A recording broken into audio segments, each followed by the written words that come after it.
आज हम सुनते हैं श्री अत्रि और माता अनसुया की कहानी।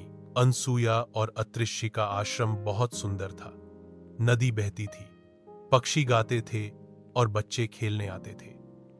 दोनों मिलकर सबकी सेवा करते, पेड़ लगाते और भगवान की पूजा करते। एक दिन ब्रह्मा, विष्णु और शिव तीनों देवताओं ने सोचा मां अनसुया की परीक्षा लेनी चाहिए। वो तीनों ब्राह्मण का रूप बनाकर अत्रिषि के घर गए।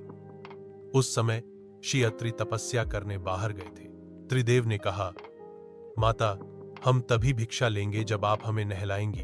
अनसुया थोड़ी चौंकी, फिर मन में बोली, मैं तो पतिव्रता हूं, पर मैं डरूंगी नहीं, भगवान मेरी मदद करेंगे।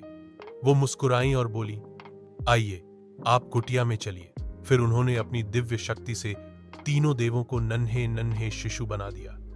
उन्होंने बच्चों को नहलाया, कपड़े पहनाए और प्यार से खाना खिलाया। जब श्री अत्रि वापस आए तो उन्होंने देखा अनसुया 3 प्यारे बच्चों को खाना खिला रही है। श्री अत्रि ने आकर पूछा, अनसुया, ये बच्चे किसके हैं? तब अनसुया ने मुस्कुराकर पूरी बात बताई। सच्चाई जानकर वो मुस्कुराए। फिर उन्होंने कहा, ये तीनों बच्चे कोई साधारण बालक नहीं है, ये ब्रह्मा जी, विष्णु जी और शिव जी हैं, जो मेरी परीक्षा लेने आए थे। श्री अत्रि सब समझ गए और भावुक होकर बोले, धन्य है तुम्हारी पतिव्रता और तपस्या अनसुया।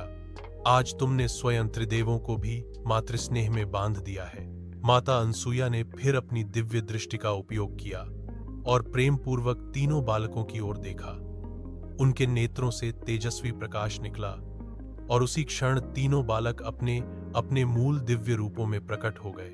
तीनों देवता फिर से अपने रूप में आ गए और बोले, माता अनसुया, तुम सच में महान हो, हम बहुत प्रसन्न हैं। अब हम तुम्हारे घर अवतार लेंगे। कुछ समय बाद अनसुया माता के 3 बेटे हुए। दत्तात्रेय, जो भगवान विष्णु जैसे शांत और ज्ञानी थे। चंद्रदेव, जो चांद बनकर आकाश में चमकने लगे। श्री दुर्वासा, जो भगवान शिव जैसे तेजस्वी थे।